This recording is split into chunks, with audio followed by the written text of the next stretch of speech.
dernière. Allez Emilia, allez c'est bien Emilia, 24 ans seulement, la première victoire de sa carrière. Cet homme est un génie, c'est Mozart sur les skis. Oui, le 5 sur 5 pour Justine Brezal, c'est la folie dans les tribunes. C'était un martin pêcheur, et bien là c'est un martin tireur. Un drôle d'oiseau qui s'envole avec une carabine dans le dos. Magnifique, époustouflant, champion du monde. Salut à toutes et à tous et bienvenue pour ce nouveau numéro de Biathlon en live, votre podcast 100% biathlon. Aujourd'hui donc nous allons revenir sur la 9e, non pas sur la 9e mais sur la 8e étape de la Coupe du Monde qui s'est disputée à Kontiolahti en Finlande.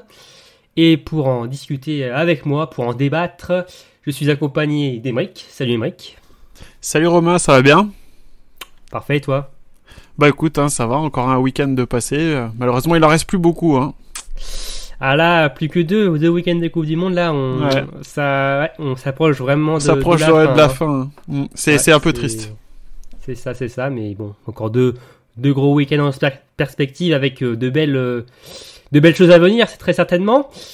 Et aussi avec nous, Aurélie. Salut Aurélie. Salut Emeric, salut Romain. Salut. Tu vas bien Aurélie, contente du week-end qui vient de se passer ? Ça va, oui, ça va, impeccable.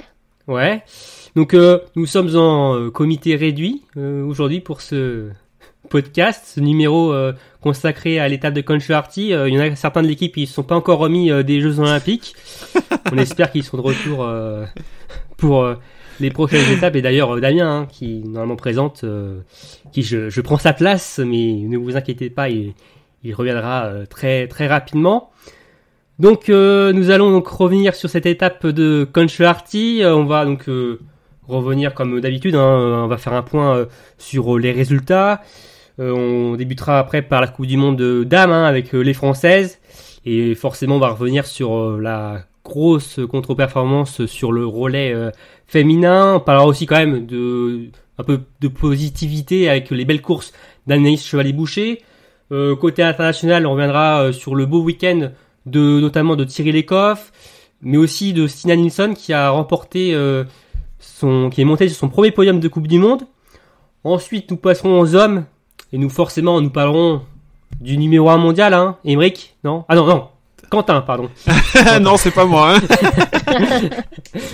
Quentin Fillon-Maillet, forcément, qui a réalisé encore un week-end extraordinaire. Mais un autre Français s'est aussi pas trop mal débrouillé avec Emilien Jacquelin qui est revenu au premier plan et ça nous a fait extrêmement plaisir. Et aussi, on reviendra à l'international sur les performances notamment des Norvégiens, toujours aussi performants même sans les frères Beu, mais aussi sur un homme qui a beaucoup fait parler de lui sur et en dehors des pistes, Eric Lesser, l'Allemand, qui d'ailleurs va prendre sa retraite dans quelques jours. Bon, le programme vous va, Emeric et Aurélie ?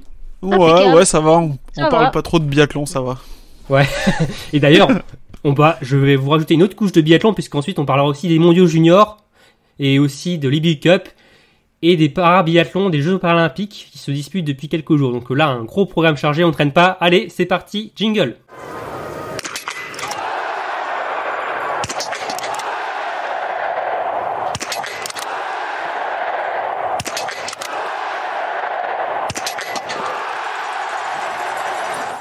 Et donc, pour commencer, comme d'habitude, comme dirait notre cher Damien, je laisse la main à Emeric pour nous donner les résultats. Allez, c'est parti. Donc, on va commencer. Je vais faire les courses individuelles d'abord. Donc, on a eu sprint dames et sprint hommes. Chez les dames, c'est Denise Herrmann qui s'est imposée devant Thierry Lecoff et Stina Nilsson. Donc, comme tu le disais, qui récupère son premier podium en Coupe du Monde en carrière. Chez les hommes, Quentin. En biathlon. En biathlon, oui, en biathlon, parce qu'en ski de fond, elle en a eu pas mal. Chez les hommes, donc une nouvelle victoire de Quentin devant le tout jeune Philippe Fjeld Andersen et Johannes Kuhn. Ensuite, sur les poursuites qui ont clos le week-end, on a eu la première victoire de l'hiver en Coupe du Monde de Tyrrell devant Doro Teavireur pour ceux qui voilà, et Denise Herrmann. Et chez les hommes, il y a eu le doublé de Quentin devant Eric Lesser, le futur retraité, et Lucas Hofer. Et on avait commencé donc ce week-end par des courses en équipe avec le relais dames qui a eu la victoire de la Norvège devant la Suède et l'Italie avec la disqualification de la France. Et chez les hommes, c'est également la Norvège qui s'est imposée devant la Suède et les Français qui ont terminé 3e. Et à la fin, c'est la Norvège qui gagne. Voilà. En relais, c'est souvent la même chose, malheureusement. Enfin, malheureusement. Ouais, heureusement pour Français, eux. On peut dire malheureusement, mais tant mieux pour eux, oui, évidemment. Ouais, tant mieux pour eux. Exactement. Merci, Émeric, pour les résultats. Déjà, première question, comme d'habitude. Quelle est pour vous la course de ce week-end? Aurélie? Moi, j'ai bien aimé les 2 sprints. J'ai du mal à choisir lequel. Peut-être le sprint dame, on va dire. J'ai bien aimé le retour de Thierry, le podium de Stina, puis même la première place de Denis. C'était une course sympa. Mais le sprint homme aussi, j'ai bien aimé le sprint homme. J'ai bien aimé aussi les... le sprint dame. Allez. Il faut en choisir qu'une. Le sprint dame, allez, je m'arrête dessus. On sent que tu es tiraillé entre les deux courses. Un petit peu. C'est toujours un peu dur de choisir, ouais. Allez. Est-ce que toi, Émeric, tu es indécis sur les courses? Non, moi je suis pas indécis du tout. Mais là, c'est mon côté, du coup, pas franchouillard ou franchouillard, je sais pas comment l'interpréter, mais c'est le relais dames, avec ce scénario catastrophe pour la France et scénario plutôt idyllique pour la Suède, avec cette disqualification des Bleus. Ça a été pour moi la course du week-end. C'est vrai que c'est une dramaturgie de dingue. Voilà, à la dramaturgie de la course, c'était malgré que ça soit parce que malgré que ça se dit pas, bien que les Françaises ne soient pas reparties avec le globe du relais, ça a été le grand moment pour moi du week-end. C'est vrai que c'était une course extraordinaire, mais extraordinairement difficile pour les Françaises. Donc, et moi, alors pour moi, la course du week-end, c'est le relais homme. J'ai trouvé génial ce relais avec les 4 grosses nations aux avant-postes jusqu'à la fin, les Bleus, les Suédois, les Allemands et les Norvégiens donc. Et ça a été un super duel à 4 jusqu'au dernier tir et même aussi après dans le dernier tour. Et ça faisait du bien d'ailleurs justement après ce relais féminin compliqué côté français. Donc pour moi c'est le relais homme que j'ai mis en tant que course du week-end. Bon choix. Donc, ok. Oui. Donc merci pour vos choix, vos courses. Donc alors nous avons repris le chemin donc de la compétition, en tout cas les athlètes ont repris le chemin de la compétition à Kontiolahti 2 semaines après les Jeux Olympiques. Mais malheureusement entre-temps, il y a eu des choses malheureuses qui se sont passées, qui se perdurent encore aujourd'hui. Évidemment, je parle de la guerre en Ukraine. Évidemment, toute l'équipe du Biathlon Live apporte son soutien au peuple ukrainien dans cette phase difficile. Ça nous touche, j'ai même presque envie de dire personnellement, parce que, c'est, j'ai pas envie de dire que c'est à notre porte, mais c'est vraiment, c'est à l'est de l'Europe et, cette guerre est, c'est vraiment horrible et surtout quand on sait que on va rester nous dans le cadre sportif évidemment parce que nous on n'est pas des experts en géopolitique. On vous parle beaucoup de ça, je pense beaucoup à la télé ou à la radio. On va pas en rajouter des caisses par rapport à ce conflit, mais ça impacte aussi le monde sportif et aussi le monde du biathlon avec des athlètes qui sont sur le front. On pense par exemple à Dmitro Pidrushny, qui est un champion du monde de poursuite. Alors certes, un titre de champion du monde ne vaut rien sur un champ de bataille, mais c'est malheureux, c'est terrible de voir de tels athlètes. 2 semaines avant, il était au JO et là, il est en train de défendre son pays. C'est ça. Et aussi d'autres athlètes qui sont avec leur famille et leurs proches. J'ai oublié son nom, mais un athlète qui est avec son nourrisson dans ses bras. On voyait une photo de lui caché dans une maison. C'est tellement horrible. Et c'est une période qui est quand même très très compliquée. D'ailleurs, je voulais vous poser la question, est-ce que dans ce contexte très particulier, est-ce que vous avez réussi à vous plonger totalement dans ce week-end de compétition? Pour ma part, non. C'est vrai que le sport, ça reste très petit par rapport à la situation internationale. C'est compliqué de... comment dire ? C'est compliqué d'y voir beaucoup d'importance dans un week-end de biathlon quand on voit la situation entre la Russie et l'Ukraine en ce moment. Donc c'est vrai que ça ternit quand même la joie du sport pur et dur, quoi. Surtout quand, comme tu dis, quand des athlètes sont aussi impactés, quand un peuple entier est impacté. Moi, j'ai envie d'apporter mon soutien aussi, c'est peut-être pas populaire, mais à tous les Russes qui sont contre cette guerre et qui vont en payer, un prix assez cher eux aussi. Mais non, enfin, moi, c'est vrai que c'est triste, quoi. C'est tragique. Et d'ailleurs, je rajoute aussi, malheureusement, qu'on a appris le décès ancien biathlète junior Yevhen Malichev, qui n'avait même pas 20 ans, qui avait arrêté sa carrière il y a quelques années. Je crois qu'il me semble qu'il avait un problème de santé, mais il était bien en train de se battre sur le front, et malheureusement il a laissé sa vie là-bas. Donc c'est très difficile. Et donc Aymeric, toi aussi, j'imagine que ça a été compliqué pour toi ce week-end de reprise. Ouais, bah oui, c'est sûr que c'est compliqué quand tu vois tout ce qui se passe aux actualités. Se concentrer pleinement sur le sport, c'est pas facile, surtout que c'est, comme tu disais, aux portes de l'Europe, et c'est pas à l'autre bout du monde. C'est proche c'est à côté, quoi. Et ça paraît un peu superficiel, on va dire, par rapport à tout ce qui... Ouais, ça passe sur second plan, quoi, tout ce sport, totalement. Et alors, comme je le disais, nous, on va pas se plonger dans on n'est pas des experts en géopolitique, on va surtout se concentrer sur le sportif. Et donc, cette guerre en Ukraine a eu des impacts sportifs, alors au niveau des classements, mais tout d'abord aussi au niveau des nations qui n'étaient pas présentes. Aymeric, il y en a notamment 3 qui n'étaient pas là. Il y en a 3, donc 2 qui ont été suspendus par l'IBU, donc la Russie et la Biélorussie. L'Ukraine, donc la plupart des biathlètes, certains ont été appelés par contre. Et donc dans l'ensemble, ils ne sont pas présents sur cette fin de saison. Et on a aussi, alors est-ce que c'est lié directement à ça, mais on a aussi la Chine et la Corée du Sud qui ont décidé de pas prendre part à cette fin de saison de Coupe du Monde. La Chine, je crois que c'est par rapport au Covid qui a été dit officiellement. Après, voilà, mais ce serait par rapport au Covid. D'accord, ouais, on est amputé de beaucoup de biathlètes quand même, sur toute cette fin de saison. Ouais. Je vous coupe. Ils ont été suspendus ou ils ont choisi de ne pas venir parce qu'ils ne voulaient pas courir sous sous bannière neutre? Aymeric a résumé ça, mais alors si on peut approfondir comment ça s'est passé en plusieurs jours. C'est d'ailleurs le week-end dernier, l'IBU déjà avait interdit, dans un premier temps, la Biélorussie et la Russie de s'aligner sur les événements internationaux, donc organisés par sa fédération internationale. Mais par contre, les biathlètes russes et biélorusses pouvaient se courir, mais sous bannière neutre. Ouais. Ensuite, quelques heures après, la Russie était, entre guillemets, je cite, scandalisée par cette décision et a donc décidé de retirer complètement ses athlètes de toute compétition. Et ensuite, le lendemain, la Biélorussie a fait de même. Et ensuite, quelques jours après, l'IBU a fait un nouveau communiqué pour dire que finalement, tous les athlètes russes et biélorusses seraient interdits de concourir, neutres ou pas. D'accord.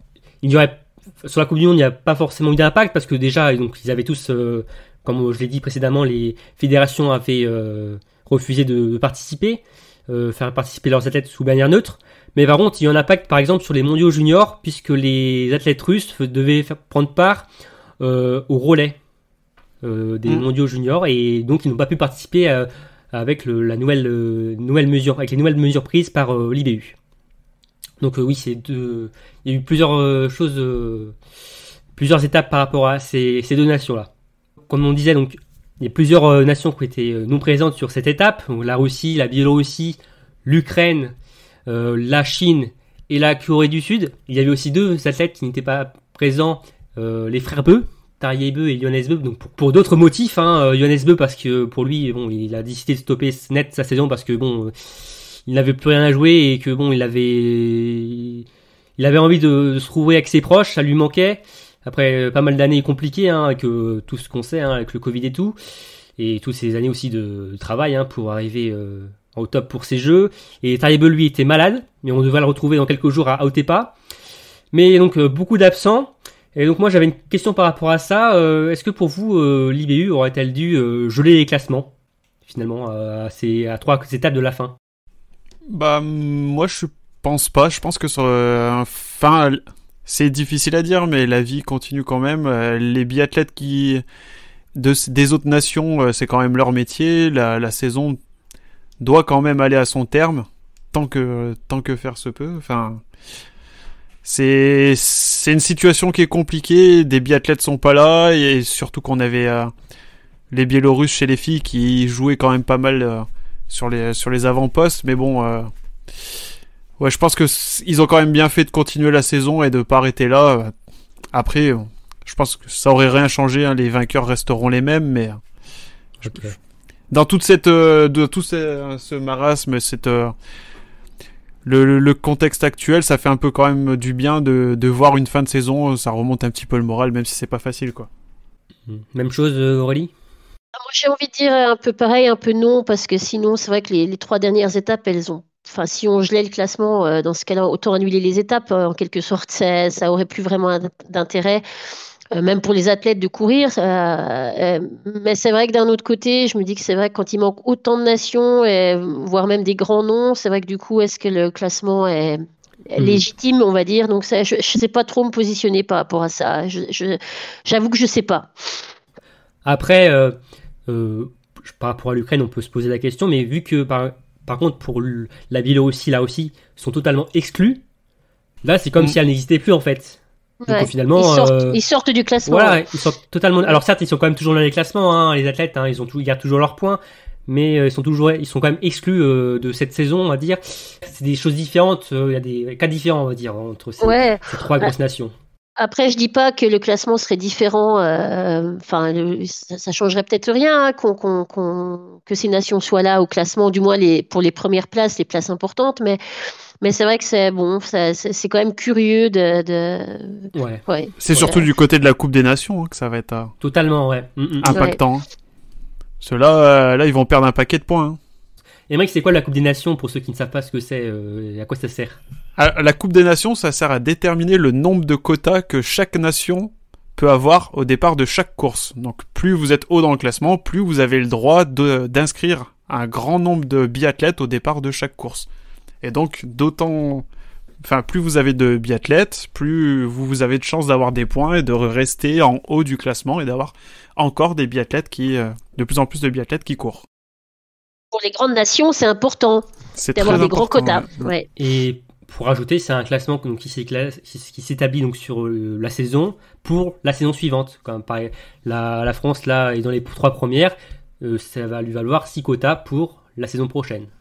C'est ça. Aussi et c'est aussi important pour les mondiaux aussi, pour avoir un nombre de quotas aussi de 4 pour les mondiaux, pour les Jeux Olympiques. Voilà, exactement. Donc c'est un classement qui est très important et peut-être aussi, je ne sais pas, financier, il doit y avoir aussi un peu de sous peut-être par rapport au. Il doit peut-être y avoir quelque chose, ouais.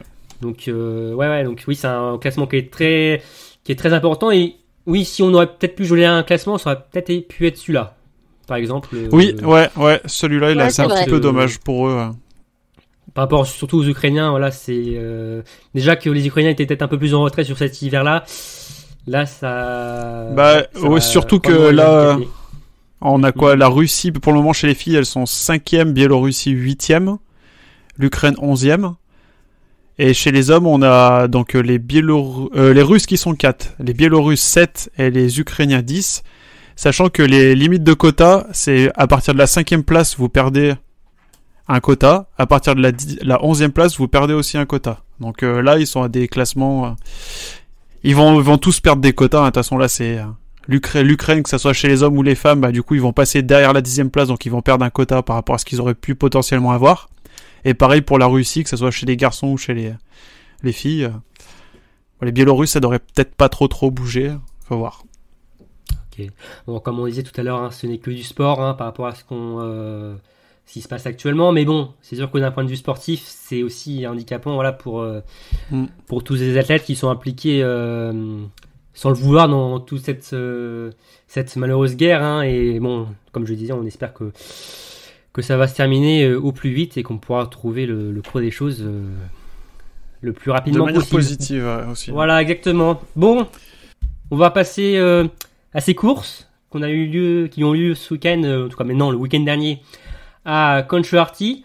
Et d'ailleurs, alors, on a commencé ce week-end par un relais féminin dans cette triste période, et on s'était dit, bah, tiens, les filles vont nous redonner le sourire, hein, elles qui sont en tête du classement du relais, hein, elles pouvaient faire une 8e place pour avoir ce globe. Donc on s'était dit, bon, 8e, ça va le faire. Ça va tranquille. Surtout qu'en plus, bon, bah, la Russie, l'Ukraine et la Biélorussie ne sont pas là, donc ce sont quand même des grosses nations en relais. Donc forcément, ça fait encore plus de place dans le top 8. Donc bon, là, on se dit, à part une catastrophe naturelle ou un tremblement de terre, bon, bah, on voit pas comment ça peut, voilà, leur échapper. Et bah, malheureusement, sur la piste. Voilà, chute dans le peloton. Ça a été, voilà, ça s'est passé comme ça s'est passé. Pourtant, ça a très bien commencé avec Anaïs Bescon qui avait quand même bien lancé le relais français. Puis c'est la suite là où ça a complètement dévissé avec Anaïs Chevalier-Boucher qui malheureusement est resté sur la dynamique de ses fins de Jeux Olympiques, hein, qui allait tourner 2 fois sur son tir couché. La France était hors du top 8 déjà à ce moment-là. Puis Justine Brézat-Boucher a pris le relais. Et bah, c'est là où bah, ça a été un peu la goutte d'eau qui a fait déborder le vase pour ce globe. Hein, puisque alors, elle a utilisé donc ces 3 pioches sur chaque tir. Mais malheureusement, sur le tir debout, elle a utilisé son chargeur de réserve pour les utiliser, ces balles de pioche, parce qu'elle en avait perdu une sur son tir couché. Donc elle en avait plus que 2 pour son tir debout. Et c'est une manipulation qui est interdite dans le règlement et qui vaut une disqualification pure et simple du relais. Même si Julia Simon avait fait l'effort en tant que dernière relayeuse pour ramener le relais bleu dans les 8 premières, mais malheureusement ça n'a servi à rien. Donc une grande contre-performance. Il faut préciser que c'est interdit par le règlement pour des raisons de sécurité, pour pas que l'athlète reparte avec une arme chargée sur la piste. Même si Justine avait enlevé son chargeur, je pense que c'est c'est même sûr, pour des raisons de sécurité, pour pas que l'athlète se retrouve sur la piste avec une arme chargée sur le dos en cas de chute ou de mauvaise manipulation, on va dire. Donc le règlement reste justifié, on va dire, même si c'est la sentence est dure, mais c'est une règle, on va dire, normale. Oui, donc comme tu disais, Aurélie, Justine avait quand même enlevé son chargeur, mais bon, il y a quand même eu disqualification. Et au final, c'est la Suède qui a gagné le globe pour la 2e année consécutive. C'est un scénario catastrophe pour les Françaises, hein, quelques semaines après la catastrophe du relais des Jeux. Acte 2. Acte 2 malheureusement, hein, et d'ailleurs... Bah déjà, j'ai envie de vous poser, est-ce que pour vous déjà l'affaire était pliée? Pour vous, est-ce que pour vous, il y avait pas de doute, les Françaises allaient gagner le globe? Ah mais totalement, complètement, et même toi, enfin avec Romain tout à l'heure on regardait le sommaire du podcast avant les Jeux Olympiques où moi et Émeric on avait dit qu'on avait des grandes attentes, que ce serait le podium ou rien aux Jeux Olympiques, voire même pour ce relais-là. Et c'est vrai que pour moi, le globe était acquis. Complètement acquis. Et d'ailleurs, est-ce que pour vous, c'est la course la plus décevante? Enfin, entre les Jeux et la Coupe du Monde, ce relais-là, quelle est pour vous la course la plus décevante, finalement? Ah, celle-là 100%, parce que les JO, faut quand même aller la chercher, la médaille. Enfin, on avait les ambitions de l'or. Enfin, moi, je visais l'or 100% pour elle. Donc c'est quand même plus compliqué d'aller chercher l'or que d'aller chercher un top 8 sur une course de Coupe du Monde, quoi. Quand t'as pas l'Ukraine en face, quand t'as pas la Russie, t'as pas la Biélorussie. Là, c'est une déception monstrueuse, hein. Même avis. Au JO, il fallait quand même faire la course, il fallait quand même aligner tous les relais pour aller chercher un podium ou une médaille, même si c'était à leur portée. Alors que là, le globe, il était déjà dans la poche, si tu veux. Il était déjà dans le sac à dos. Et ouais, si, c'est quand même cette course-là qui reste après, la plus... Ouais. Après, le règlement, donc il est ce qu'il est, mais peut-être que cette erreur qu'a fait Justine pourra peut-être amener à faire évoluer le règlement, qui fera que quand le biathlète enlève son chargeur, enfin, comme l'a fait Justine, a mis son chargeur puis l'enlève, donc il n'a pas respecté le règlement, mais il a respecté les règles de sécurité en déchargeant quand même son arme, donc il n'y a plus aucun risque, et peut-être que ça amènera à faire que la disqualification ne sera plus... Ça sera plus la sentence, quoi. Ça passera peut-être plutôt sur des minutes de pénalité, quoi. Ça, j'y crois pas trop, mais je pense pas que ça changera. Peut-être, oui, alors peut-être à passer à des minutes de pénalité, mais je Peut-être pense pas que c'est le adapter règlement qui va la changer. sentence, ouais. Je pense que c'est plutôt les athlètes qui vont se rappeler de ce point de règlement et qui ne le feront plus à l'avenir, à mon avis. Ça sera plutôt dans ce sens-là. Ouais, je pense, parce que je pense que l'IBU a quand même des craintes de faire d'autoriser à des athlètes d'utiliser des chargeurs de 5 balles en n'utilisant que 3 finalement pour des pioches et d'en avoir encore 2 dans son chargeur, donc justement, et même si tu enlèves le chargeur, enfin c'est compliqué, ça peut être quand même dangereux. On sait pas si l'athlète a peut-être pas forcément le réflexe de l'enlever, parce qu'on sait que sur les courses individuelles, par exemple, qu'ils ne l'enlèvent pas tout le temps après la fin du tir. Ils le font souvent notamment un deuxième tir à la suite, mais c'est parce que après c'est un chargeur vide, donc il n'y a pas de problème. Que là, ce sera un chargeur encore plein, donc certains athlètes n'auront peut-être pas forcément le réflexe de l'enlever sur un relais. Justement, ça deviendrait peut-être un réflexe si tu te dis, voilà, j'ai perdu une balle, je remets un nouveau chargeur et je pense à l'enlever. Ouais, c'est vrai. Après, Justine a certes fait une faute, mais elle a entre guillemets eu comme un bon réflexe en l'enlevant, même si elle peut permettre à des règles d'évoluer. Comme ça, mais oui, faut la saluer pour ça. Voilà. Mais il y a un petit précédent, c'est pas du tout la même affaire, mais c'était Johannes Tingnesbø, c'était aux USA, je crois, il y a 2 ans, peut-être, qui avait tiré que 4 balles. Ouais, il avait tiré que 4 balles, il pensait qu'il en avait tiré 5. Mais c'est vrai qu'il est allé se dénoncer lui-même, il me semble, à la fin de la course ou au milieu de course. Ouais. Et d'ailleurs, quelques mois après, elle avait eu le prix du fair play. Parce que du coup, il a fait son tour avec une arme chargée sans le savoir. Enfin, il a dû cogiter ça, je pense, toute la course, enfin tout son tour en tout cas. Mais c'est vrai que lui, il avait eu que des minutes de pénalité. Il n'avait pas été disqualifié, je crois. Je me rappelle plus. Je crois qu'il avait eu 2 minutes, il me semble, ouais. Ouais, il me semble aussi, ouais. Mais après, je pense que ça vient peut-être du fait que c'était pas, il n'était pas conscient de, enfin ou je sais pas. Alors que Justine l'a fait en toute conscience de remettre son chargeur, même si elle savait pas pour le règlement. Enfin, je sais pas comment il juge les pénalités. On verra si une évolution. Et donc, alors, comme je l'ai dit tout à l'heure, ce sont les Suédoises qui ont le globe. Je pense qu'elles n'y croyaient pas du tout. C'est tombé du ciel ce globe-là. Bon tant mieux pour elles. Et au final, aussi, c'est une récompense aussi qui est un peu juste aussi pour les Suédoises, parce que elles ont performé aussi sur les relais. Leur seul accro, c'était à Antols, mais elles avaient une équipe B voire C parce que les A étaient en stage. Elles n'avaient pas pu faire ce relais-là. Elles avaient terminé 14e, je crois. Donc c'est ça qui faisait qu'elles étaient aussi loin des Bleus. Donc finalement, ça équilibre et les Françaises sont passées devant par les Suédoises. Et Aymeric, alors il y a forcément des conséquences sur ce relais, pas de globe pour les Françaises, mais aussi des grandes conséquences sur le classement des nations, comme on en a parlé tout à l'heure, parce que les Françaises étaient en tête, largement en tête, même j'ai envie de dire, avec au moins 200 points d'avance, mais non, elles ne sont que 3e. Elles ne sont que 3e et c'est elles qui concèdent 200 points de retard sur les Suédoises. Donc maintenant, elles ont plus tout leur destin entre leurs mains, donc elles restent dans le top 5, c'est le plus important.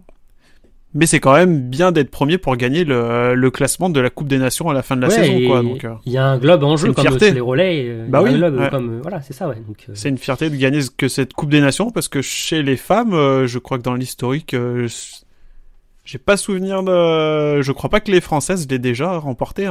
La Coupe des Nations. La Coupe des Nations, non, elles ne l'ont jamais remporté, donc. Ça aurait été l'occasion de le faire. Là, c'était une occasion là. Faire le doublé relais et nation là, c'était. Oui. Alors il faut savoir que pour la Coupe des Nations, pour ceux qui ne le savent pas, ça ne prend pas en compte toutes les courses, bien sûr. Par exemple, ça prend en compte les sprints, les individuels et les relais, Sprint individuel, relais et relais mixte. Relais mixte relais dans son ensemble, oui. Relais dans son ensemble, Ça prend les courses justes où tout le monde peut participer. Voilà. Et en plus de ça, sur les sprints et individuels, ça ne prend pas les résultats, par exemple, des 6 Françaises, mais ça ne prend que les 4 meilleurs résultats, il me semble. 3 meilleurs résultats, 3 meilleurs résultats. Ouais, c'est aussi pour que tout le monde ait le même nombre de quotas, le même nombre de courses. Parce que sinon, ça serait trop discriminant. Donc là, il reste pas non plus, il reste 2 sprints, il reste un relais mixte simple. Il reste 4 courses. Honnêtement, ça va être compliqué là. Hein. Ça va être ah bah. Faudrait une grosse 50 devant quoi. Hein. Ouais, je vois pas comment elles peuvent repasser devant la Suède là sur cette fin de saison. Hein. Ouais, c'est malheureux parce que elles avaient fait un super début de saison hein, collectivement. Et là, elles perdent tout, hein, que ce soit sur les jeux ou voilà, sur cette saison sur la Coupe du Monde. Ah, c'est terrible. Hein. Ouais. C'est terrible. Donc voilà pour ce relais qui avait très mal entamé cette semaine en Finlande. Alors, pour continuer sur les Françaises, hein, sur les courses individuelles, n'ont pas non plus été trop à la fête, hein, hormis Anaïs Chevalier-Boucher quand même, qui a fait 5e du sprint et 6e de la poursuite.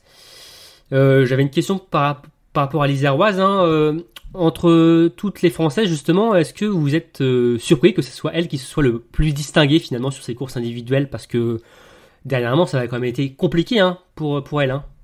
Alors moi non, parce que c'est vrai qu'on a vu après aux Jeux Olympiques que ça se passait pas très bien après ces 2 médailles, mais d'un autre côté ça reste quand même sur le papier la meilleure française cette saison. Donc non, je pense qu'elle est à sa place. En plus elle fait des places qui sont à son niveau, 5e, 6e, donc non, pas tellement. Ouais, pareil, Émeric.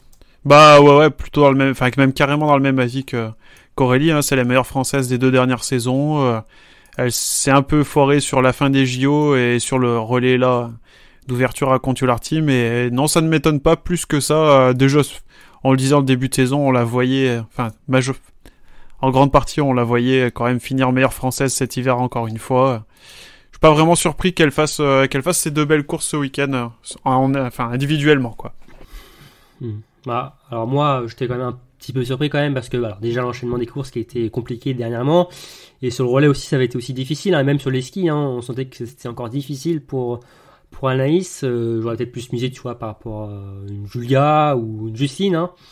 Mais elle tire bien, donc. Bah exactement, voilà. Ça l'a sauvé, hein. Tout à fait. Et même si bon, elle a perdu le podium par exemple sur la poursuite, sur le dernier tir, hein, où elle fait 2 fautes, hein, mais c'est quand même un beau week-end. Oui, 7e temps de ski sur le sprint, c'est pas non plus dégueulasse, hein, à 19 secondes. Non, mais oui, on l'a retrouvé sur les skis, mais non, on va voir si ça continue. C'est son péché mignon à Aurélie, j'allais dire, à Anaïs. Tenir sur 3 week-ends. Hein. De tenir sur 3 week-ends, c'est compliqué pour elle de tenir sur tout un bloc. Donc on va voir si ça va le faire pour elle. Ouais, on va quand même parler positif pour l'ensemble pour les Françaises. Elles sont désormais 4 dans le top 10. D'ailleurs, Fred Jean, qui était intervenu sur la chaîne équipe après le relais, avait dit que maintenant l'objectif c'est qu'elles soient les 4 dans le top 10. Ça semble quand même un objectif réalisable, surtout que il y a certaines, on sait que les Biélorusses, par exemple Anna Sola ne sera pas là, donc et même Retsova aussi qui était bien placée ne sont pas là, donc ça. Puis Aline Bekaval va reculer encore. C'est largement jouable, normalement. Ouais. Et puis il faut mettre 4 dans le top 10, il faut mettre les choses en perspective, c'est quand même énorme. C'est une énorme performance collective de l'équipe de France féminine. Si on finit la saison avec 4 athlètes dans le top 10, c'est vrai que Fred Jean, il a de quoi être content quand même, malgré toutes les déceptions qu'on a pu avoir. C'est vrai que dernièrement, il y a des déceptions, mais il ne faut pas non plus oublier le début de saison qui a quand même été très bon. Hein. Je crois que avant les Jeux, les Françaises avaient quasiment autant de podiums que les garçons. Donc ça veut quand même, on sait comment on perfait les garçons. Alors certes, il y avait peut-être beaucoup plus de victoires avec Quentin par exemple, mais en tout cas, il y a un groupe qui était là et ça se traduit aussi sur le classement. Hein. 7e Anaïs Chevalier-Boucher, 8e Justine Boucher, 9e Anaïs Bescon et 10e Julia Simon. Donc oui, c'est même si il manque peut-être un peu du monde, mais ça traduit quand même d'un fort collectif et il ne faut pas non plus tout jeter à la poubelle des Françaises. Donc on espère évidemment qu'elles vont finir sur une bonne note, même si c'est peut-être trop tard désormais pour les globes, pour le celui du relais c'est trop tard, mais pour celui des nations ça risque d'être un peu juste maintenant. Mais bon, il y a encore de belles choses à aller chercher à titre individuel pour les filles et on espère qu'elles finiront toutes les 4 dans le top 10. Oui. Donc ouais. Juste avant qu'on passe à la suite, on est quand même obligé d'en parler, je pense. Hein. Le moment du week-end, Ah, je vois ce que tu veux me dire. Tu parles de collectif chez les filles. En parlant collectif, ouais. Ouais, justement, j'ai l'impression qu'il y a quand même un problème de peu, collectif. Hein. En tout cas, c'est l'image qu'on en a de l'extérieur, de ce qu'on voit en interview ou quoi. L'impression que par rapport à l'interview de Nanas. L'interview d'Anaïs Bescon, ouais. J'ai l'impression que l'ambiance n'est pas au beau fixe chez les filles cet hiver. C'est depuis surtout les JO et la sortie médiatique d'Anaïs Bescon, si on peut dire ça comme ça. Hein. J'ai pas l'impression que ça respire la joie de vivre dans le collectif féminin. Vous pensez qu'elle sera alignée sur le relais mixte, Anaïs Bescon? Eh ben, je ne pense pas. Hein.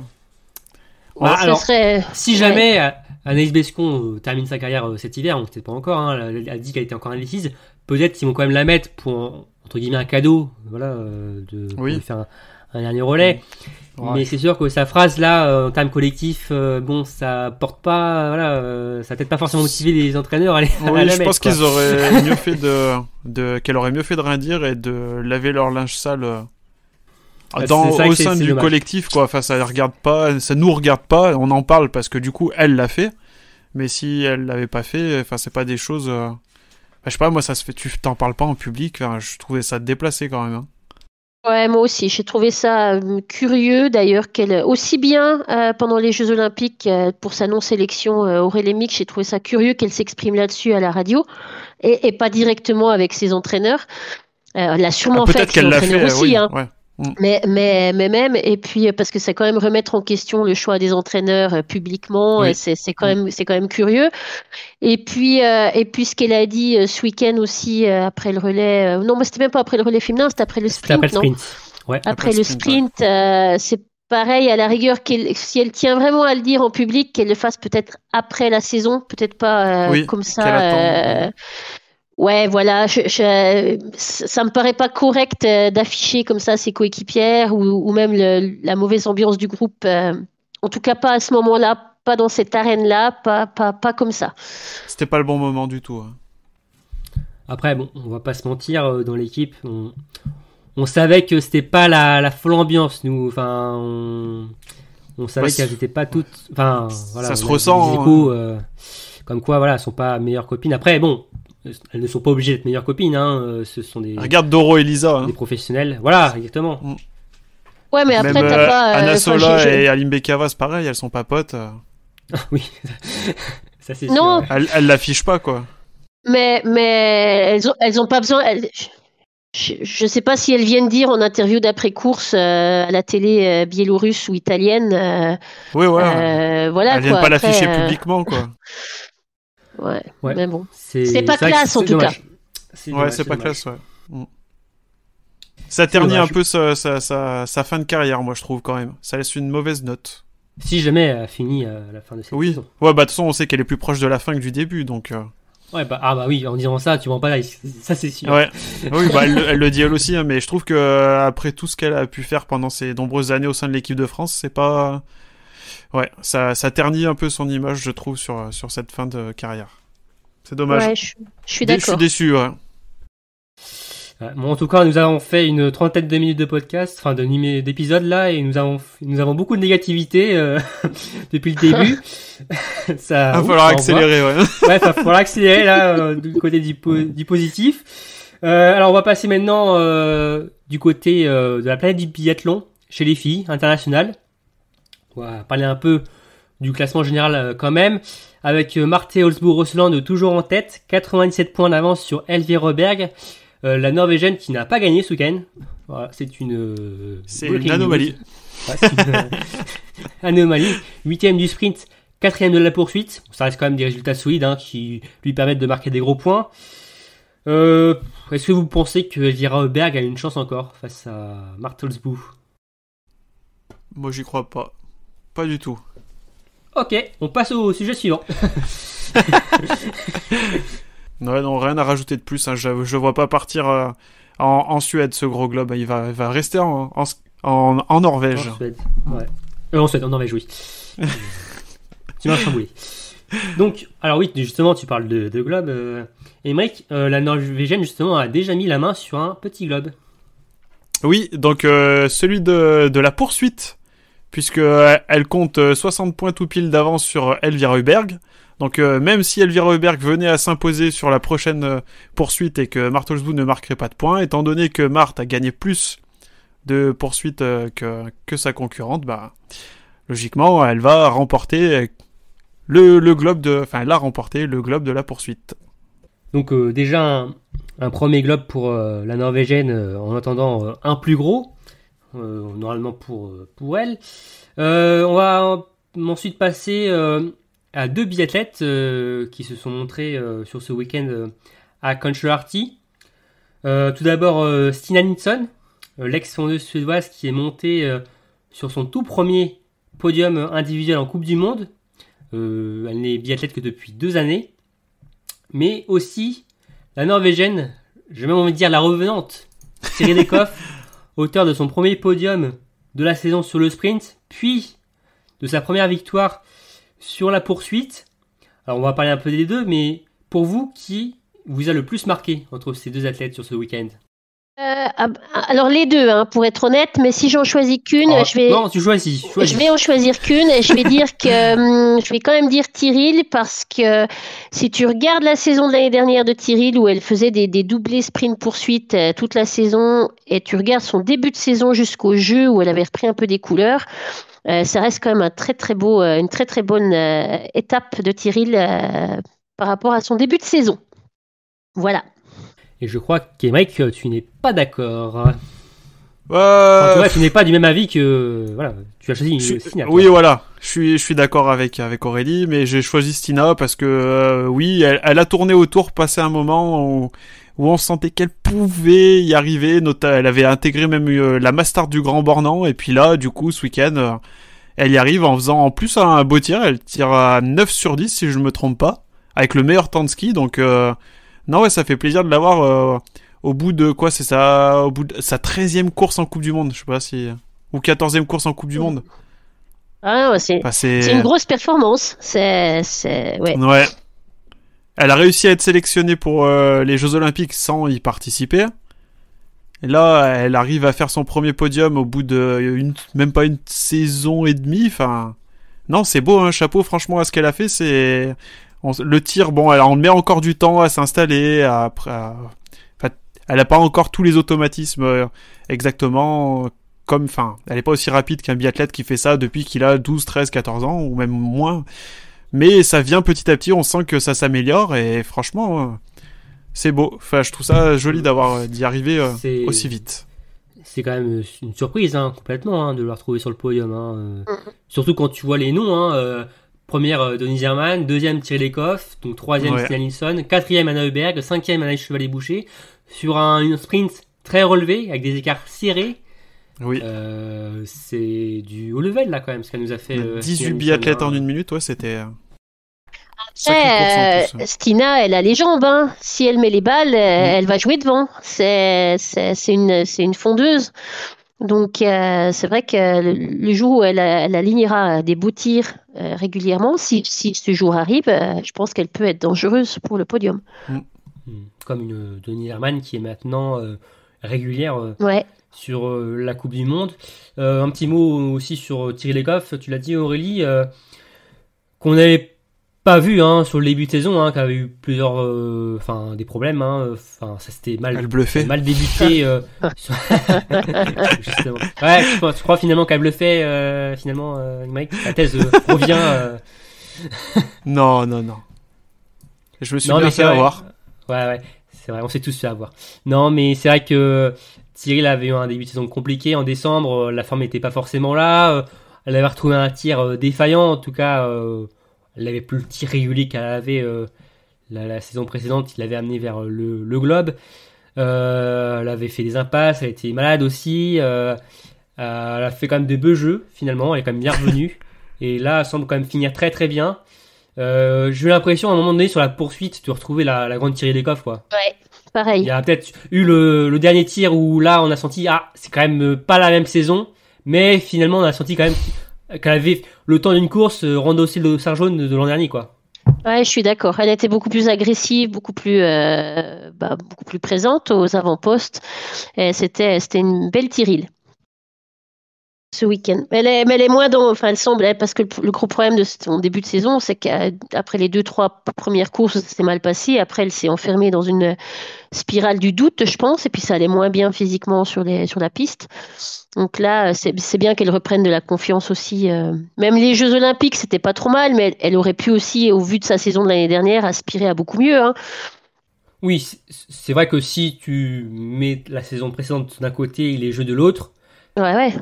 Ce sont pas des bons jeux. Ben ouais, mais voilà, après, mais bon. il y a quand même eu des mois précédemment où c'était compliqué. Tu dis, bon, finalement, c'est pas trop mal, quoi. Ah bah ouais, je suis d'accord. Oui. Ouais. Mais c'est vrai que si en mai de l'année dernière, c'est vrai qu'on aurait pu croire qu'elle ferait des jeux incroyables. Ouais. Mais bon, les Norvégiens ont déjà eu assez de médailles comme ça en plus sur les jeux. C'est vrai. C'est vrai. En grande forme, donc voilà, c'est. Bah après, elle aurait pris la place de Marthe, hein, ça aurait été ça rien au même, on va dire. Mais en termes de nation. Mais ouais, c'est clair. Mais en tout cas, ça nous fait plaisir de la revoir aux avant-postes. Et dernier mot sur Tyrrell, Aurélie. Alors, il y a eu des vents de retraite ou pas retraite. Normalement, Tyrrell continue. Hein. C'est ce que tu me disais. Elle a dit qu'elle attendrait la fin de saison pour prendre sa décision, mais qu'elle se voit quand même bien continuer. Elle pense qu'elle continue, qu'elle rempile. Je pense qu'elle se voit pas faire autre chose pour le moment. Enfin, je pense qu'elle a pas de plan d'après-carrière. Pourtant. Elle fait du bon tricot, hein, les petits gants. Elle fait des beaux tricots et puis elle fait du padel tennis aussi. Je crois qu'elle a investi dans une salle.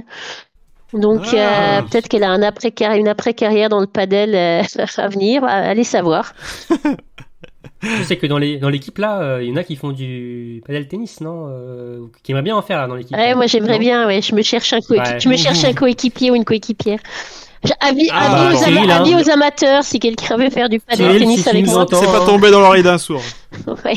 Thierry, si tu nous entends, voilà, tu as une adversaire de taille qui t'attend sur le terrain. Ouais.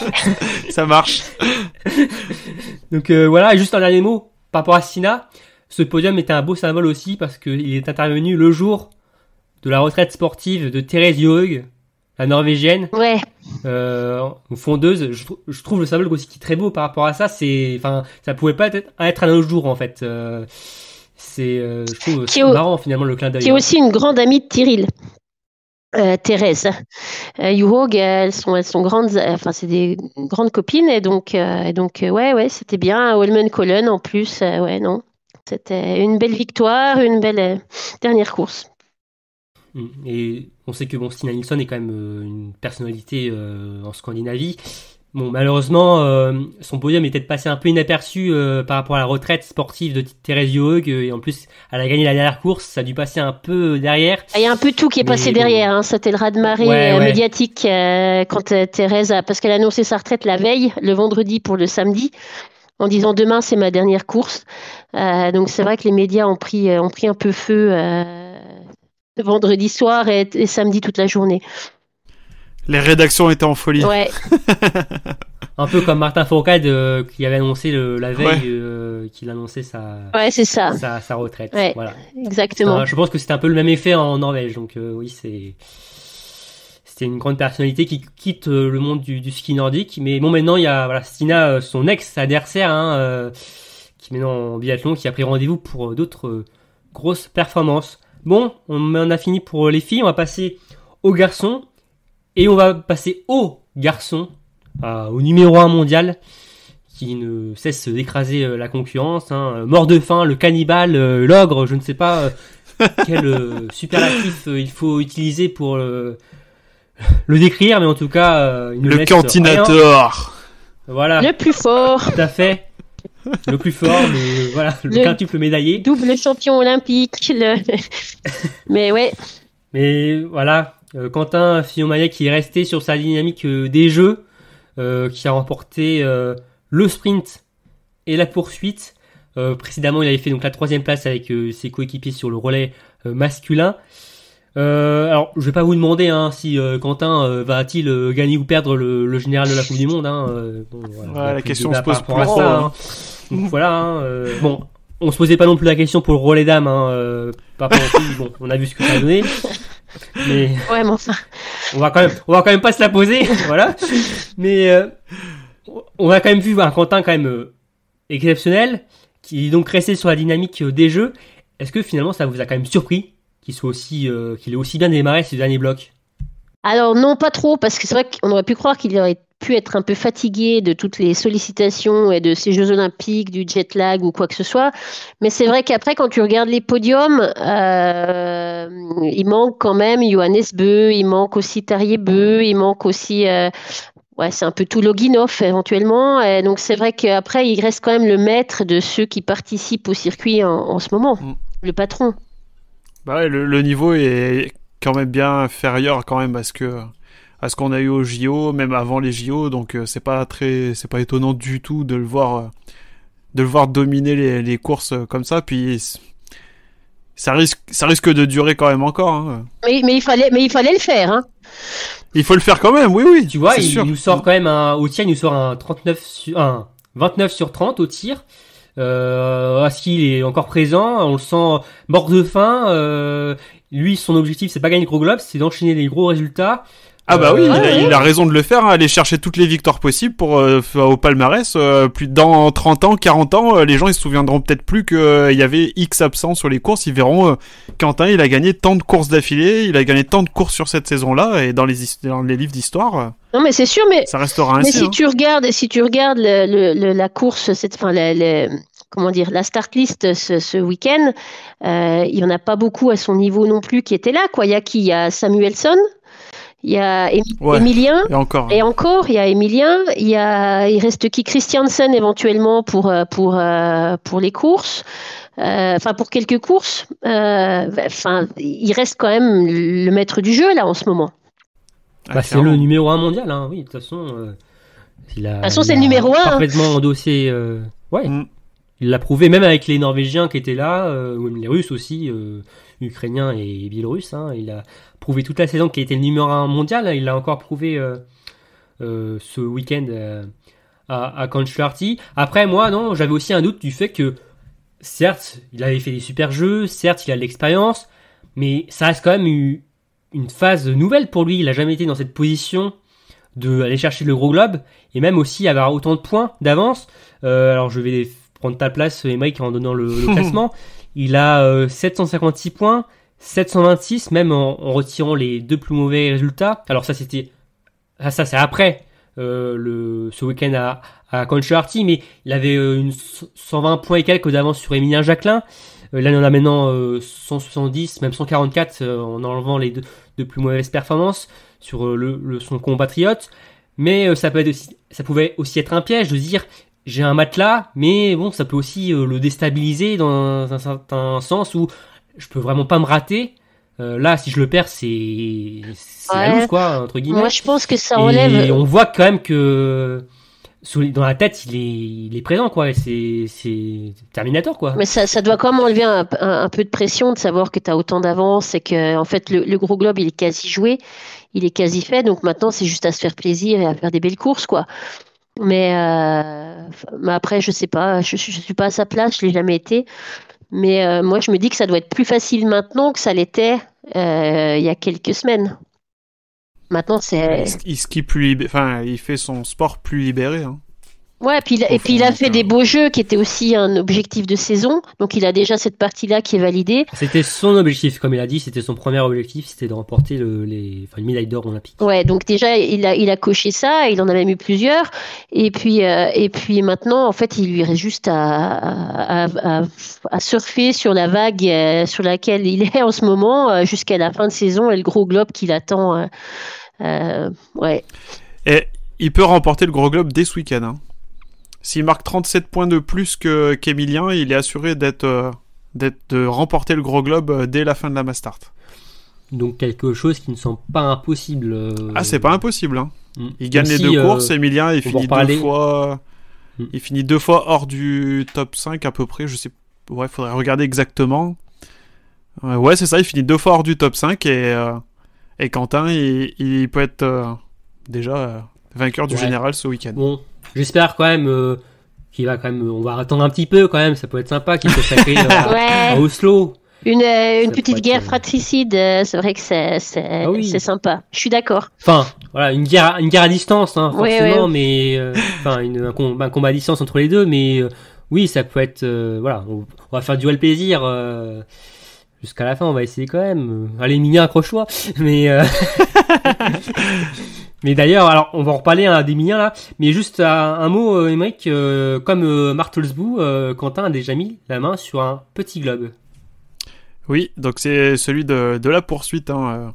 Il a 325 points, Samuelsson en a 239, ce qui fait, bon, si on arrondit, presque 100 points d'écart. Enfin, en tout cas, il y en a plus de 60, donc il est assuré de remporter le petit globe de la poursuite. En remportant 6 poursuites sur 7. C'est... Donc bon, il n'y a pas Chapeau. de... Voilà, on va dire que il y a du mérite. Il mérite Y a pas de doute complètement ce possible. globe, là. Voilà, là, oui. Là, il n'y a pas débat là, sur ce... Ah, il n'y a pas débat D'ailleurs, du tout. sur la poursuite d'Oslo, il pourrait être le premier athlète à remporter cette poursuite consécutive. Pour le moment, il détient le record avec Martin. Donc, on a parlé de Quentin, donc bon, qui va vers son premier gros globe de cristal tranquillou. Non, peut-être pas quand même. Ouais, un petit peu quand Un même. petit hein. peu, Non, si. un petit peu, allez. Il a un boulevard, on va dire. On peut le dire. Hein. Il pourrait skier en arrière même Ouais. sur la fin de la saison. Non, on va quand même assurer le coup. Mais, donc deuxième, nous avons du classement Cocorico, donc Emilia Jacquelin.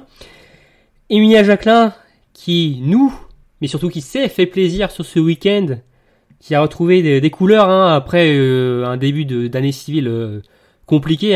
Depuis Oberhof, c'est la galère pour lui, que ce soit physiquement, mais quand même surtout mentalement.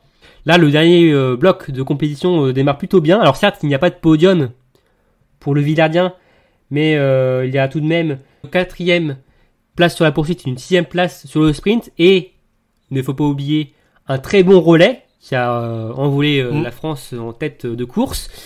Puis un premier tour de ski, non? Il n'a pas un premier tour de ski aussi sur le... Oui. Ouais. Sur le sprint.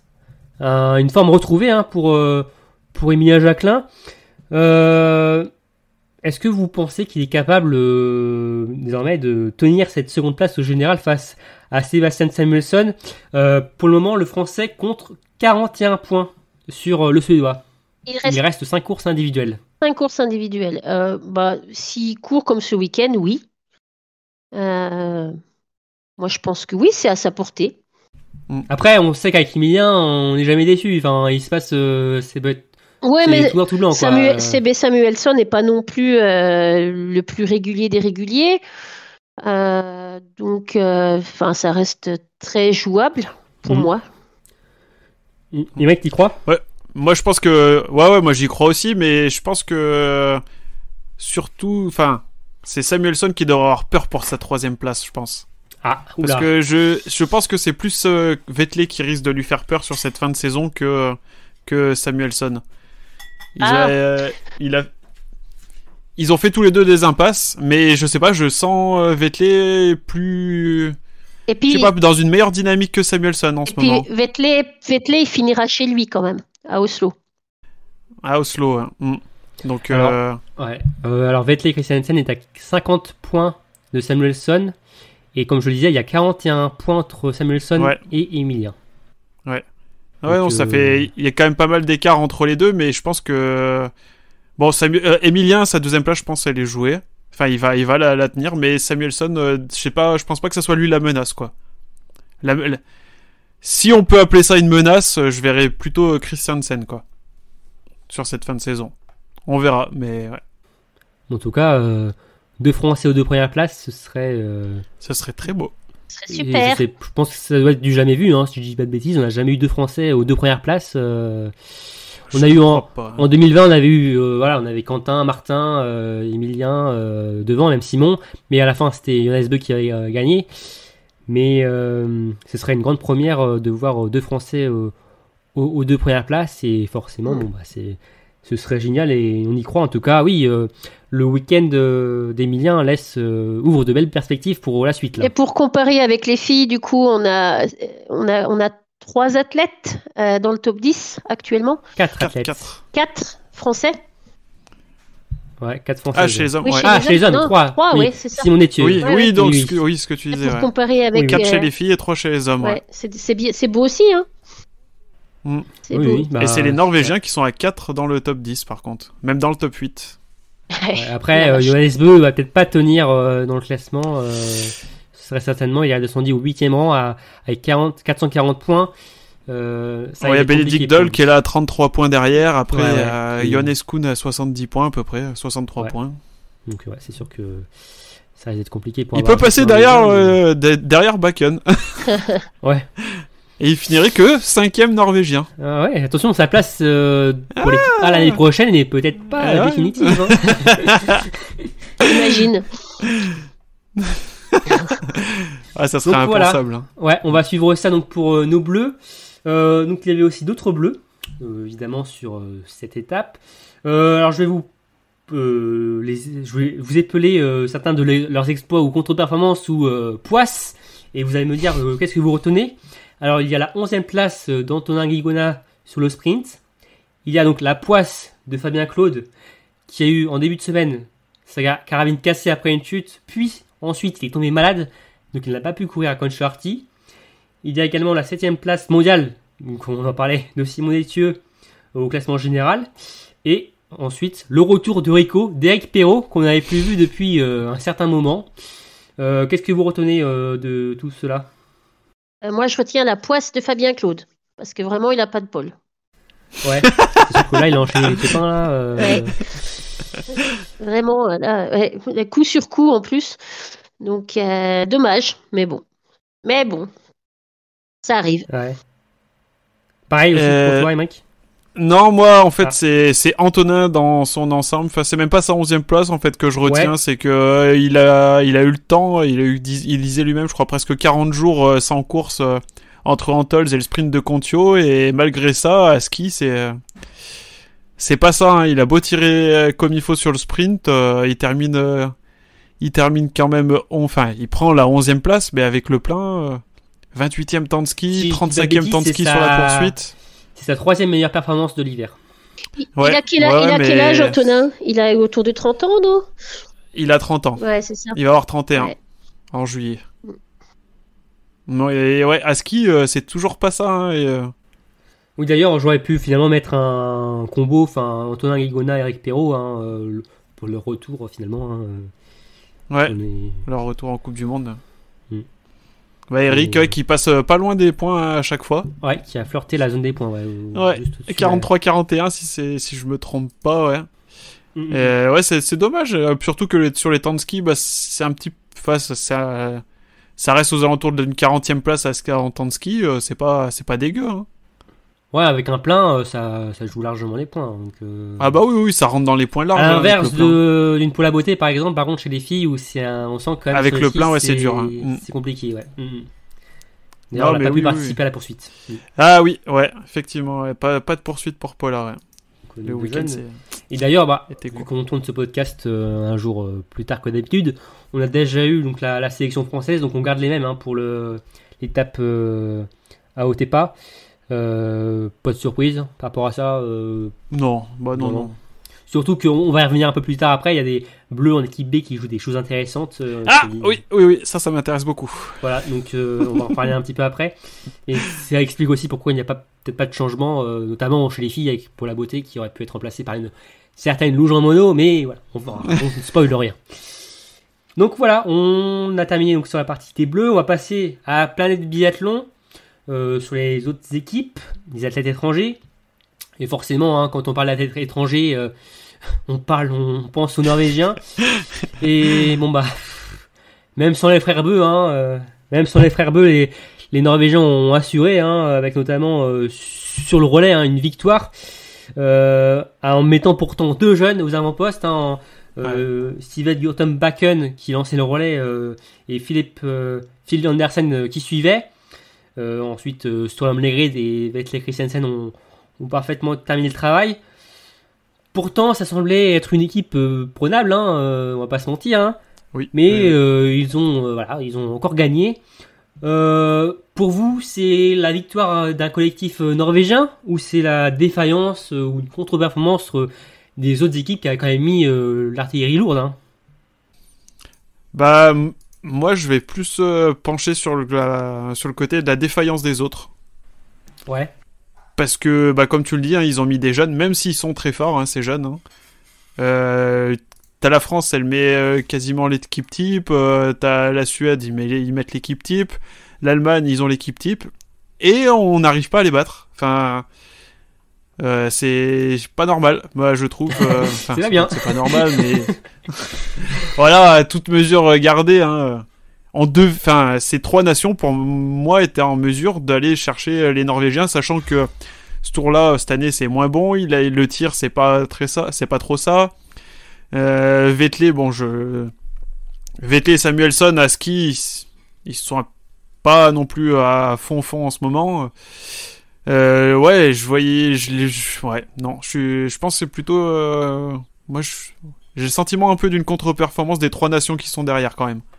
Je suis d'accord avec les arguments d'Emeric et pour cette raison-là, je pense aussi que ça montre quand même aussi une force collective de la Norvège où même quand tu vas chercher dans les strates inférieures, bah, tu gagnes quand même au final. Quand bien même ça contre-performe à côté, il fallait quand même aller la chercher cette première place et puis ouais, donc c'est un peu des deux, je dirais. Par contre, là, à la place des coachs norvégiens, tu te dis, putain, regarde, on a mis les 2 petits jeunes et on arrive à bouffer tout le monde quand même. Par contre, c'est vrai ça que doit être tellement jouissif. Christiansen fait un très bon dernier relayeur, je trouve. C'est sa place.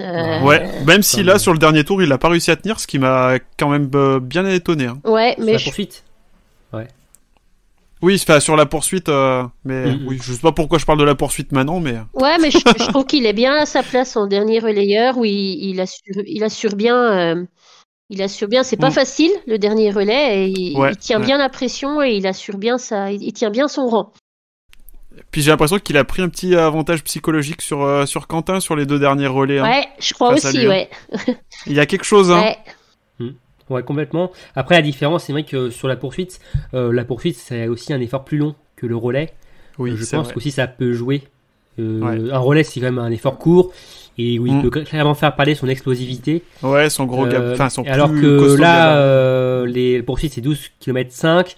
La dernière bosse, quand on voit la pente avec son gros gabarit, c'est pas fait pour lui. C'est clairement pas fait pour lui. Ouais. Les montées, c'est pas son. Il galère parce qu'il est trop lourd, il est trop grand, il est trop lourd. Ouais. Et c'est même un des seuls athlètes, je crois, qui doit faire attention à ne pas trop se muscler pour ne pas être encore plus lourd sur la piste. Lui, il doit apprendre à s'entraîner tout en perdant du muscle, tout en perdant du poids. Oh là là.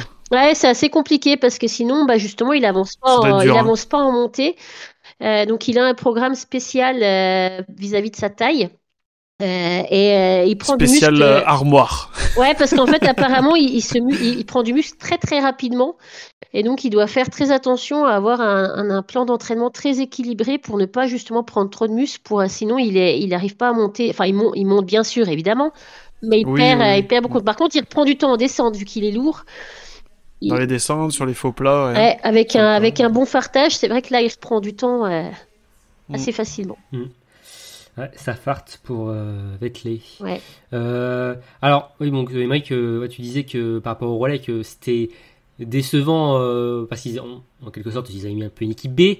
Mais après, pour défendre aussi cette équipe, pour défendre les autres nations, quand tu vois les résultats des jeunes sur les courses individuelles, Philippe Andersen, 2e du sprint. Sivert Bakken, 4e du sprint. Ouais.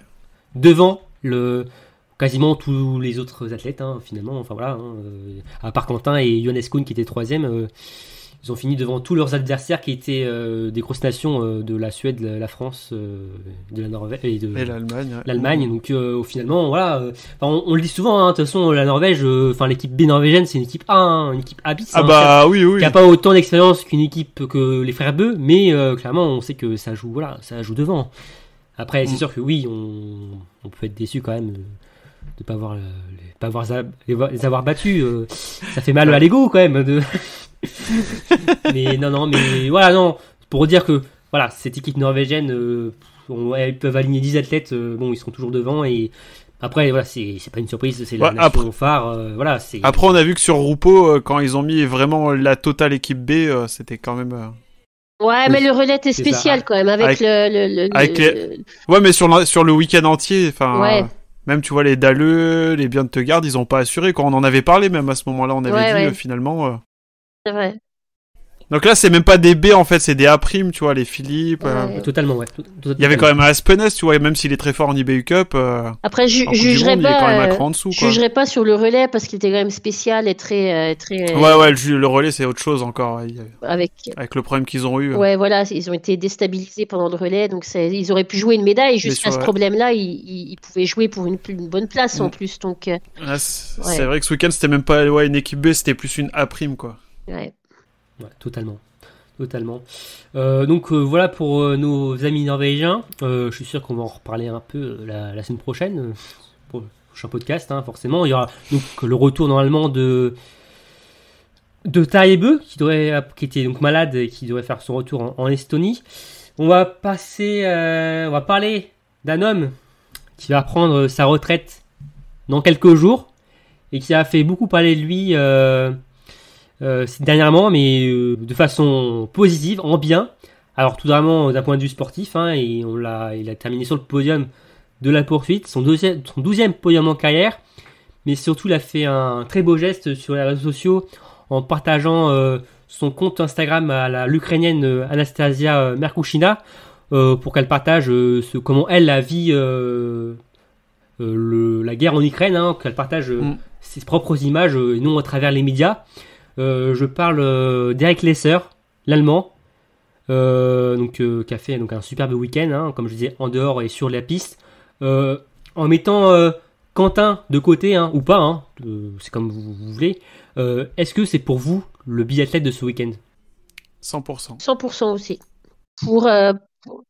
Pour toutes les raisons que tu as énoncées, il a fait un très beau week-end, alors il est sur le départ. Et puis pour le geste altruiste ou empathique ouais.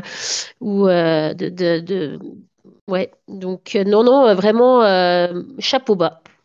Pareil aussi, Mike. Oh bah non, ouais, rien à rajouter. Hein, c'est beau ce qu'il il a fait profiter de son aura médiatique pour une bonne cause et c'est tout en son honneur, surtout que là c'est sur la fin de saison, il aurait pu tout recentrer sur lui-même, parler que de lui, tu vois. Non, c'est très beau ce qu'il a fait et pour moi c'est de loin l'athlète du week-end. Hein. Ouais, et déjà quelques semaines en arrière, il avait déjà fait part d'un grand geste de générosité puisque l'avait alors c'était Edouard Latipov, hein, qui était coincé à Oberhof, qui avait le Covid-19. Il était coincé dans sa chambre d'appartement et avec les sœurs qui est du coin, il lui avait passé son vélo d'appartement pour qu'il puisse s'entraîner.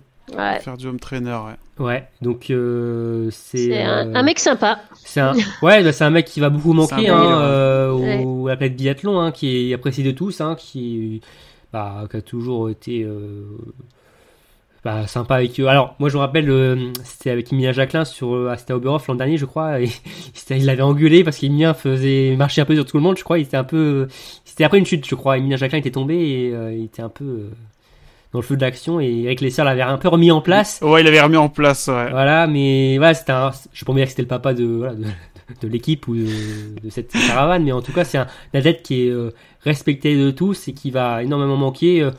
Déjà, premièrement, au biathlon allemand, qui, après les départs de Schemp et Pfeiffer, c'est un grand manque. Surtout qu'on voit qu'il monte encore sur la boîte, encore ce week-end, donc c'est compliqué. Et on parle là de son podium, et il avait fait encore un super relais. Enfin, on parle du relais de Christiansen en dernier relayeur, mais aussi... le premier relais, à chaque fois en tant que premier relayeur, Eric Lesser, c'est aussi hallucinant. C'était son dernier relais d'ailleurs.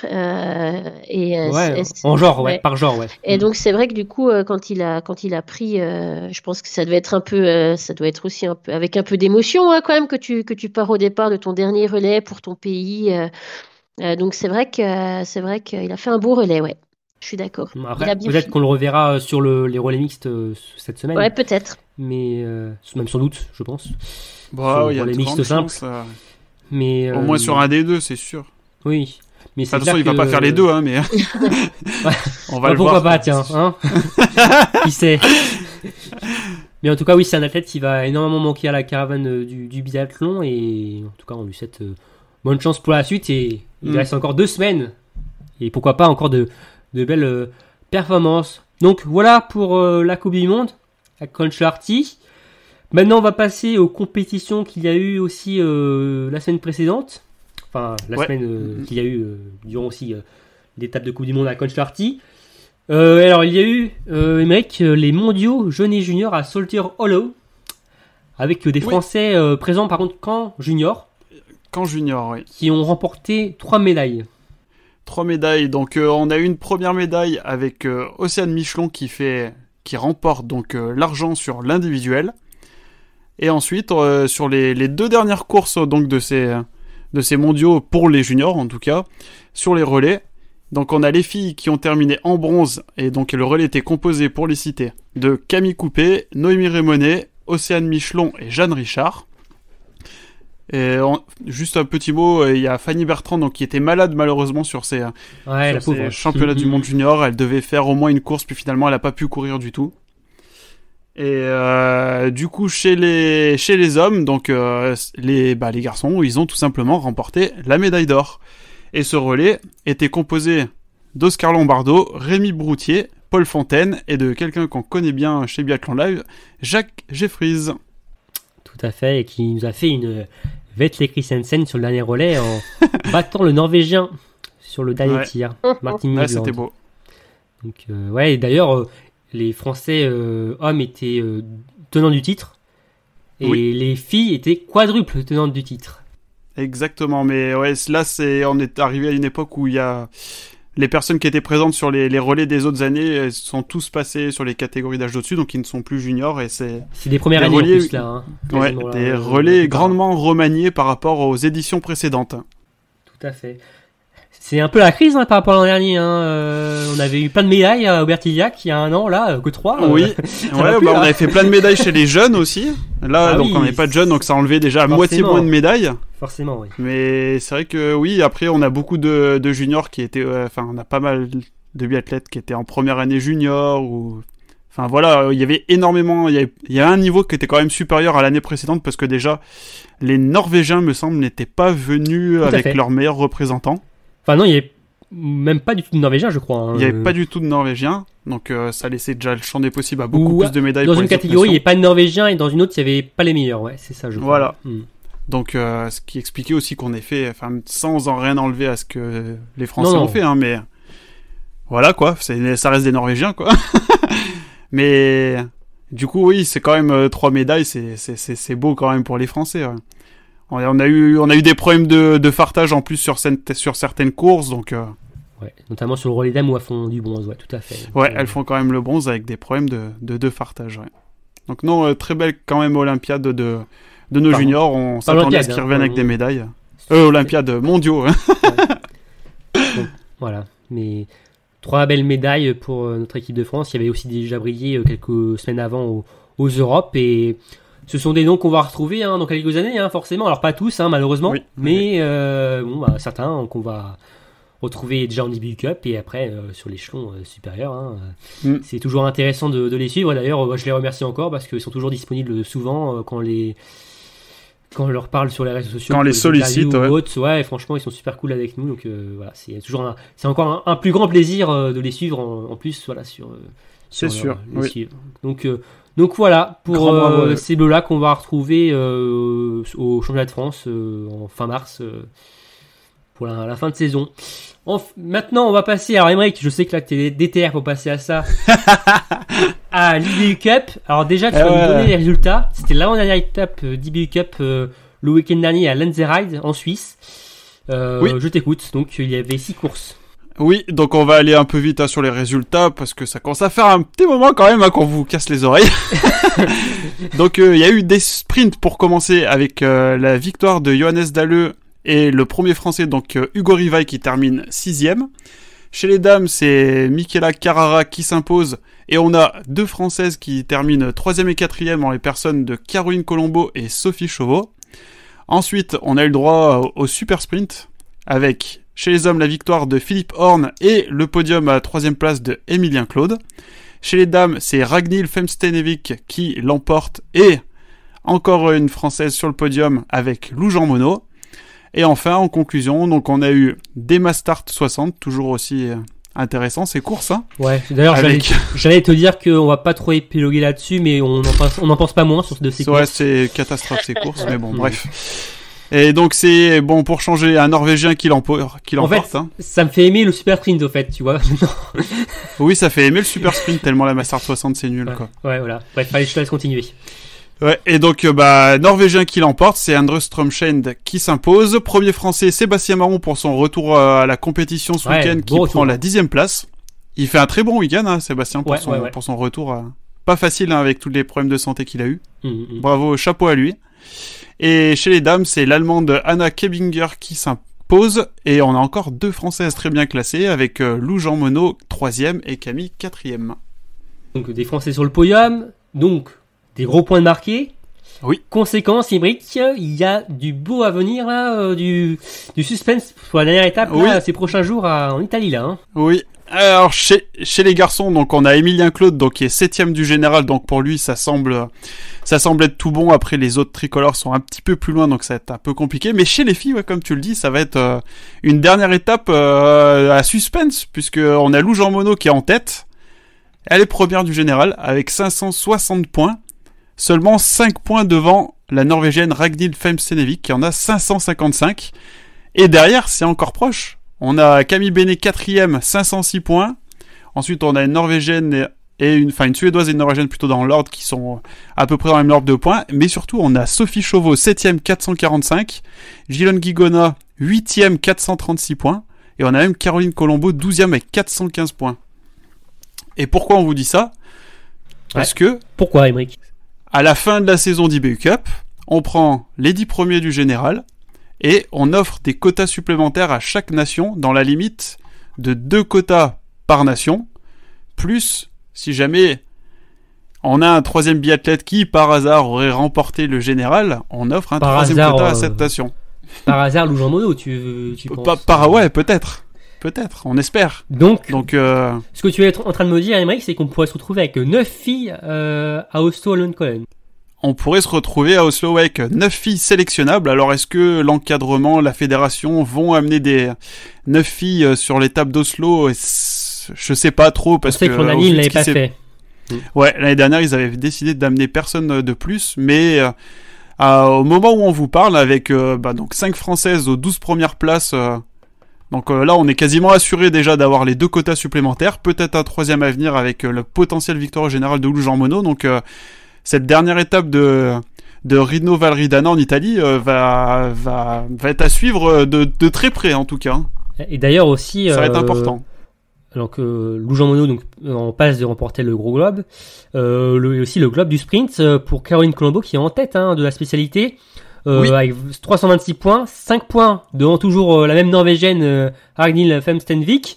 Elle va peut-être nous embêter sur les 2 tableaux, une Norvégienne, vous me direz.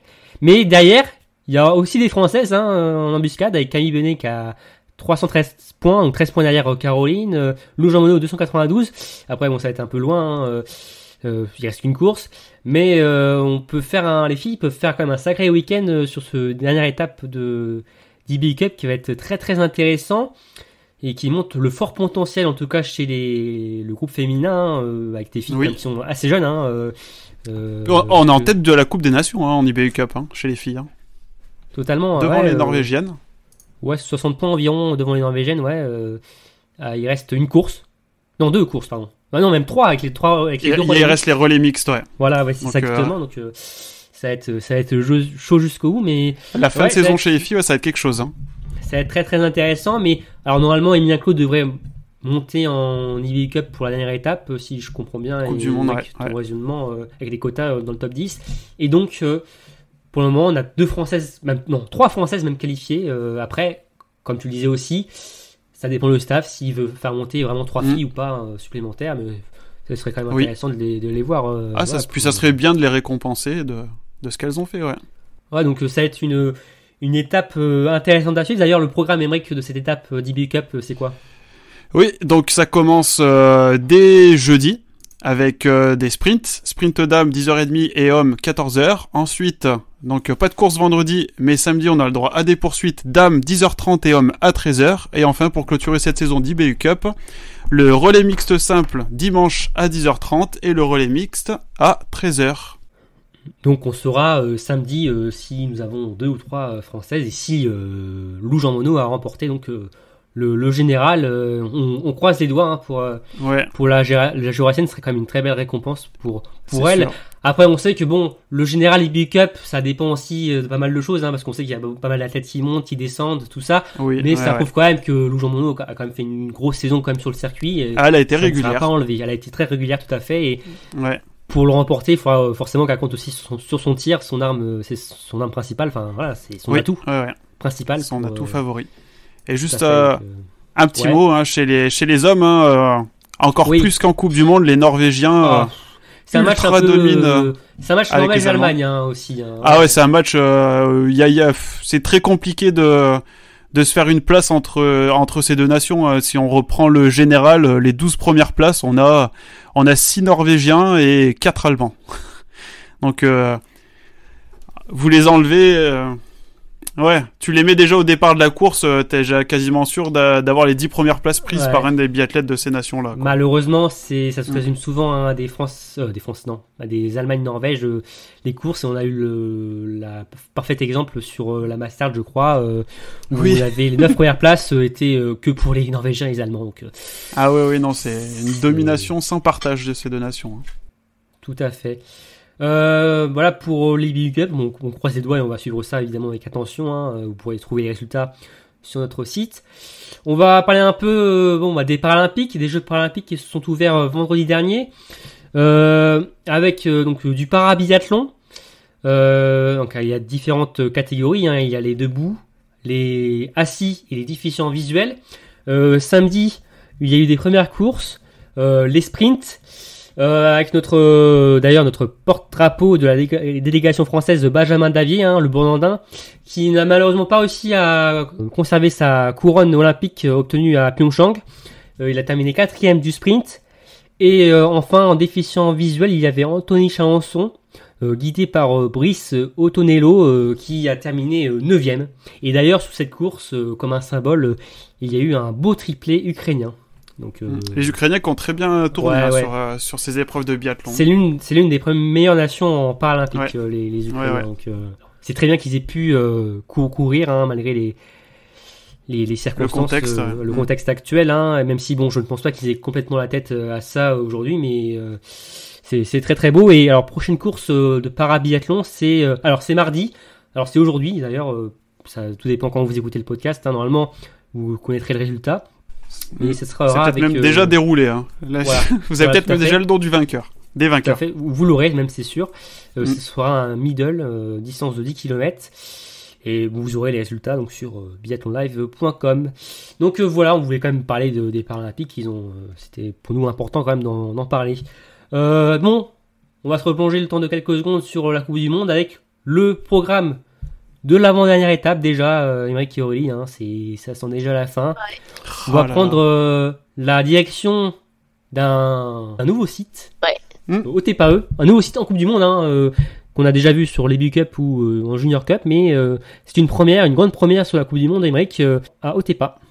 Donc ça commence jeudi à 14h30 avec le sprint homme, le lendemain à la même heure celui des dames. Le samedi, on aura le droit au Mastart en commençant par les hommes à 13h, puis les dames à 15h15. Et enfin, en clôture, relais mixte le dimanche à 12h30 et le relais mixte simple à 15h15. Et donc peut-être que samedi, Quentin Fillon-Maillet aura déjà son gros globe dans la poche. On verra. Voilà. Si les joueurs, s'il veut faire durer le plaisir ou pas, ça c'est à lui de voir. Alors dernière question pour terminer. Question piège, question pour un champion. Est-ce que vous savez combien de biathlètes français sélectionnés pour l'étape ont déjà couru à OTPA? Aucune idée. Moi je dirais Eric, c'est tout. Et Paula. Tu es très loin du compte parce qu'ils sont 8. Pauline Chevalier, Paula Beauté, Anaïs Chevalier-Boucher, Julia Simon, Anaïs Bescon, Fabien Claude, Quentin Fillon-Maillet et Simon Détieux. Donc les gars, il faut réviser pour le podcast prochain. Bon, bah c'est Ah, ainsi merde. que se termine ce numéro. Sur une belle défaite. Voilà, sur une magnifique défaite. Voilà. Nous sommes très professionnels, vous voyez. Collective. C'est bien ton live. Hein. Ouais. Je crois que le patron va devoir serrer la vis. Hein. Donc On va merci. supprimer les primes. Ouais, on va supprimer les primes, je crois. Il n'y aura pas de primes sur les courses. Merci à vous deux. Merci Et moi, à toi. Ah, merci. Aurélie. C'était Merci un à vous plaisir. aussi, Hein. On a été un peu long, hein, je crois. Ah, ça va. Je pense, oui. Je sais pas, peut-être qu'ils sont. Il y a encore... Je sais pas s'il y a encore du monde hein, avec nous là. Je pense qu'il y a plus que nous trois. Ouais. Voilà, mais bon, au moins on a pris du plaisir à débriefer tout ça. Hein. Cette Coupe du Monde, cette Big Cup, ces mondiaux et ces Paralympiques. Hein. C'était un grand plaisir. Comme d'habitude, hein, n'hésitez pas à commenter aussi, à donner vos avis sur les sujets que nous avons débattus. Aussi à noter notre podcast. Hein. Je sais que sur Spotify on peut mettre des étoiles, aussi sur Apple Podcast. Hein. C'est sur 5 étoiles, donc n'hésitez pas à noter comme vous le pensez. 15 étoiles sur 5. Ou si vous Ouais, 15 voulez, étoiles sur 5, ou hein. si vous voulez jouer au padel avec moi, n'hésitez pas non plus. Voilà, envoyez une annonce à Aurélie. Hein. On lui transmettra, pas de souci. On vous souhaite une bonne semaine de biathlon et on vous dit à la prochaine pour un nouveau numéro de biathlon en live. Allez, salut! Ciao. Salut. À plus.